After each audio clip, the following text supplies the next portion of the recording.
Good morning, everyone. My name is Mary Hishal Al Campano. Our topic for today is taxation. The power of taxation and inherent power of the state. It rests upon necessity, the significance of which stems from the recognition that since governments have been established to promote and protect the general welfare, it is necessary that government should be provided with the means by which it could carry out its exercise the power of taxation.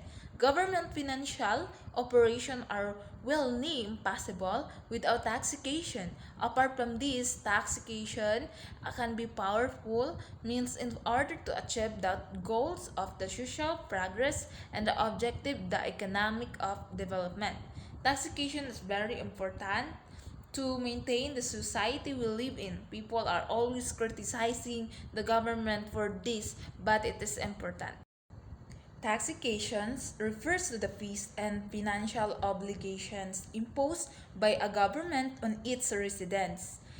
Income tax are paid in almost all countries around the world. However, taxations applies to all payments of mandatory leaves, including on income, corporate property, capital gains, sales, and inheritance. Ano po ba ang taxation? Ang taxation ay proseso ng pangkulikta ng buwis mula sa mamayan at negosyo ng isang bansa. Ito ay ginagamit ng pamahalaan upang kumulekta ng pundo na gagamitin sa pagtupad ng mga pampublikang serbisyo tulad ng edukasyon, kalusugan, infrastruktura at iba pa. Ang buwis ay maaaring kinukulikta sa iba't ibang paraan tulad ng pagbubuwis sa kita, pagbubuwis sa pag-aari at iba pang mga transaksyon.